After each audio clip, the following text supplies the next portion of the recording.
सर्वोच्च न्यायालय के संदर्भ में इतना चीज कम से कम देख लेंगे। दूसरा, सुप्रीम कोर्ट का जो ऐतिहासिक जजमेंट रहा, वो जजमेंट में मूल मुद्दा क्या था। दूसरा आधार से क्वेश्चन क्या था। तीसरा आता है सुप्रीम कोर्ट से रिलेटेड जो महत्वपूर्ण अनुच्छेद है, इसको आप ढंग से देख लीजिए, जो काफी चर्चा में रहा। अब जैसे सुप्रीम कोर्ट से संदर्भित पहली बात एक्ट 124, जिसके तहत कहा जाता है कि सर्वोच्च न्यायालय का गठन किया गया। एक मुख्य न्यायाधीश और अतिरिक्त न्यायाधीश से मिलकर बनता है।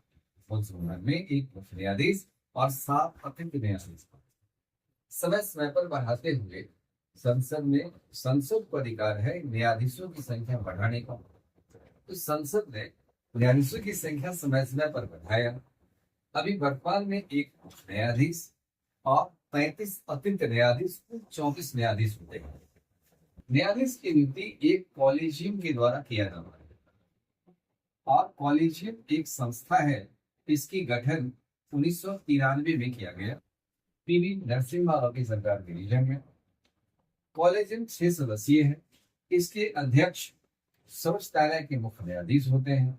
5 सुप्रीम कोर्ट के अतिरिक्त न्यायाधीश होते हैं। कुल मिला के 6 न्यायाधीश होते हैं। कॉलेजियम परामर्श देता है, राष्ट्रपति न्यायाधीश की नियुक्ति करते हैं, या भारतीय संविधान का अनुच्छेद 124 के तहत नियुक्ति की प्रक्रिया। हालांकि कॉलेजियम पर कुछ विवाद रहा, जो वर्तमान प्रधानमंत्री नरेंद्र दामोदर मोदी के रीजन में भी हुआ था। इन्होंने क्या किया, तो 99वां संविधान संशोधन पारित किया और कॉलेजियम को डिजॉल्व करके राष्ट्रीय न्यायिक नियुक्ति आयोग गठन। लेकिन राष्ट्रीय न्यायिक नियुक्ति आयोग फिलहाल वर्तमान में काम नहीं कर रही है, उसको प्रभावहीन कर दिया गया है और कॉलेजियम प्रणाली से ही न्यायाधीश की नियुक्ति चल। अब 124(4) में यदि सुप्रीम कोर्ट का न्यायाधीश संविधान का मर्यादा का उल्लंघन करते हैं, इनके ऊपर महाभियोग लाया जाता है। महाभियोग संसद की कोई भी सदन ला सकती है, और संसद की जो सदन लाती है, यानी लोकसभा हो या राज्यसभा हो, लोकसभा लाती है तो लोकसभा की कुल सदस्यता 100 सदस्य, राज्यसभा यदि पहली बार सदन होती है तो राज्यसभा की 50 सदस्य। लिखित रूप से सभापति को जानकारी देगा, और ये लोकसभा यदि होती है तो लोकसभा अध्यक्ष को जानकारी देगा। यह आधार को ज्ञात कराएगा, और आधार के आधार पर उस मर्यादा के शब्दों को इंगित किया जाएगा जिस पर महाभियोग लाया जा सकता है। भारत के कुछ न्यायाधीशों पर यह आरोप आया है। अभी फिले के न्यायाधीश का मामला चर्चा में भी रहा है। उस न्यायाधीश का नाम क्या है? यशवंत वर्मा जी। इनके ऊपर ही मामला आ सकता है, जहां कमेटी की जो रिपोर्ट दिया है, ये रिपोर्ट के तहत मामला बन रहा है। अब है क्या, जो पहला सदन होगा वो कमेटी गठन करेगी।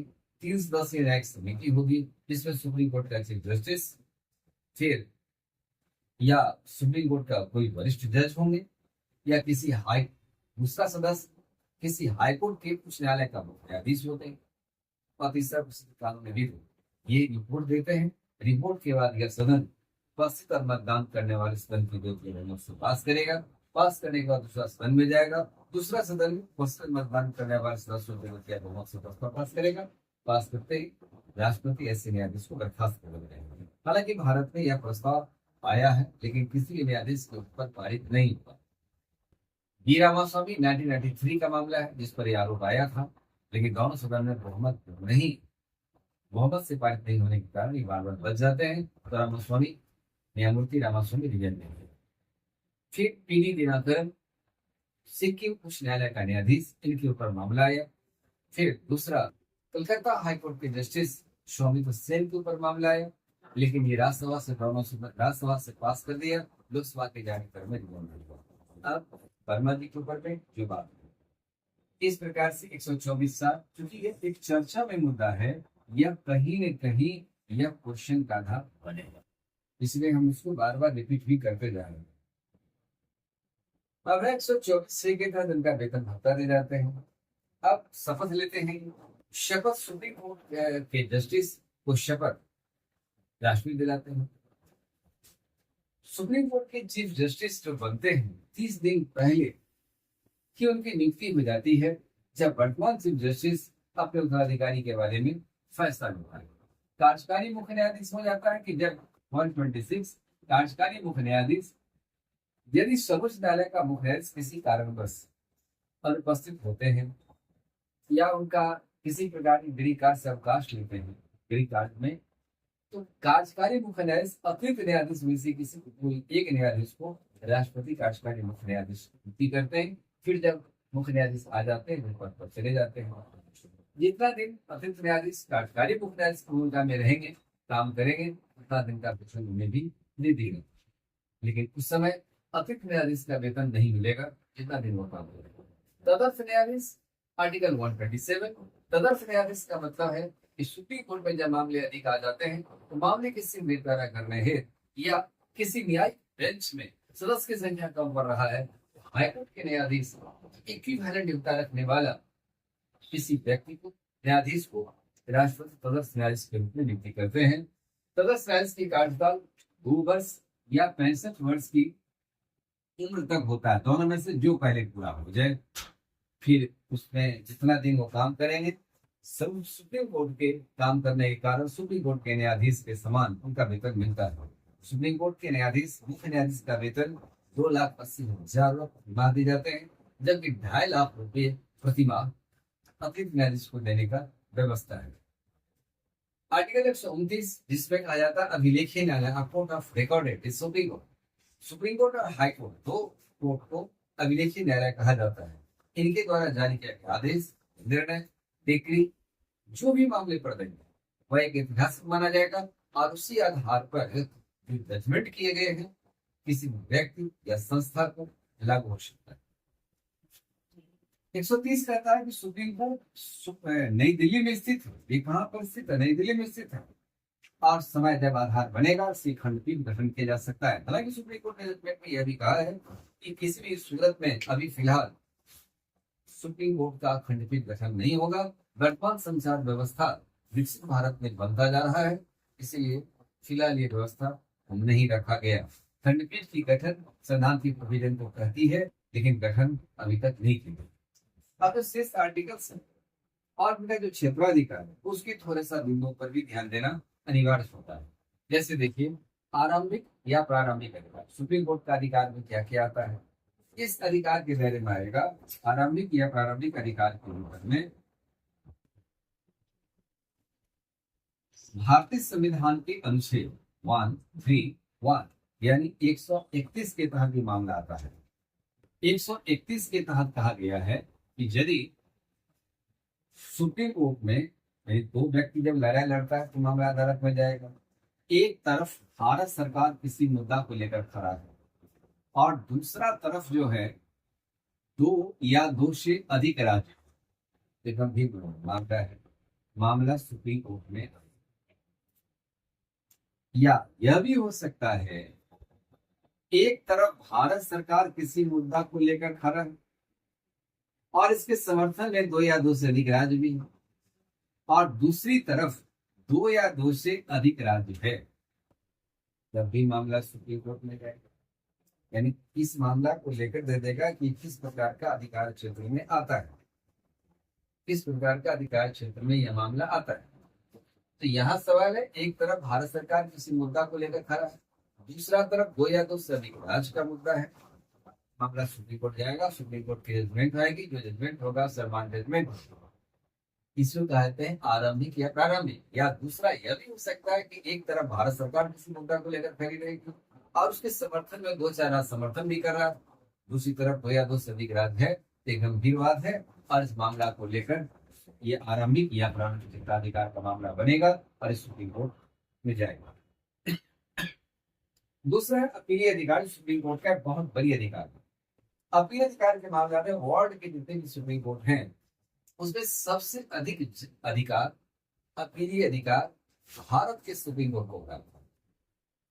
और अपील निम्न न्यायालय से खरी न्यायपालिका है, तो आप निम्न न्यायालय से धीरे धीरे आप जिला न्यायालय में आते हैं, जिला न्यायालय से आप जाते हैं उच्च न्यायालय से सीधे सुप्रीम कोर्ट।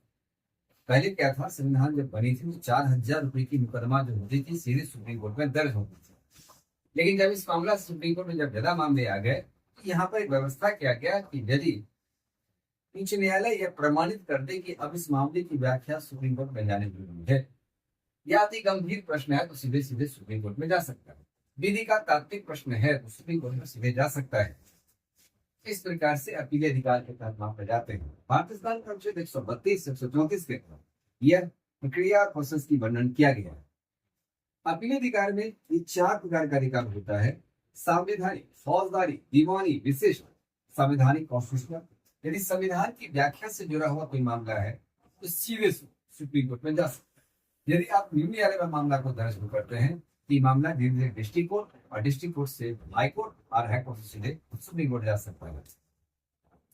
फौजदारी मामला जब आएगी तो फौजदारी मामला क्रिमिनल केसेस करते हैं, मारपीट, हत्या जैसे जब कोई मामले आते हैं तो ये फौजदारी मामले के तहत ये मामला दर्ज होता है और इसके तहत जो भी सजा होगा वो भुगतना पड़ेगा। आगे है दीवानी, सिविल करते हैं। सिविल मामला 133 के तहत एक्ट जब सुप्रीम कोर्ट में लाया जाता है, इसमें धन, संपत्ति, रुपये, पैसे के मामले भी आते हैं।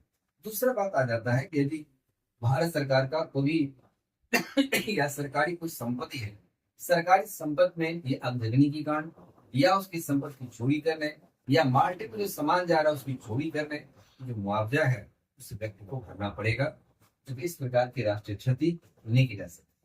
विशेष मामला में स्पेशल मामले के तहत 136 के तहत ये मामले को डील की जाती है जो विवेकानुसार राष्ट्रपति इस सर्वोच्च न्यायालय इस केस को ले सकती है और वह अपने आप को डिग्री, निर्णय, आदेश के आधार पर निर्णय लेने का अधिकार के स्वतंत्र है। इसको स्पेशल मामला कहा जाता है।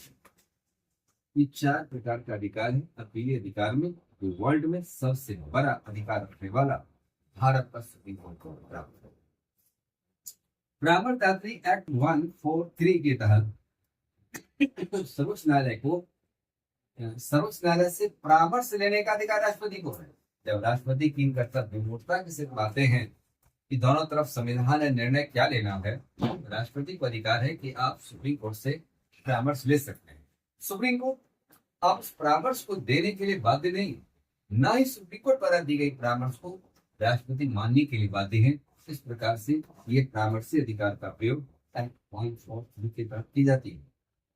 अभिलेखीय न्यायालय का मतलब है कोर्ट ऑफ रिकॉर्ड में चर्चा भी की। आर्टिकल 139 के तहत सुप्रीम कोर्ट को अभिलेखीय न्यायालय कहा जाता है। इसके द्वारा जारी किया गया आदेश, निर्णय सभी व्यक्ति या संस्था पर लागू हो सकता है। आप निर्णय से असहमत हो सकते हैं लेकिन किसी न्यायाधीश की चरित्र पर सवाल खड़ा नहीं कर सकते हैं।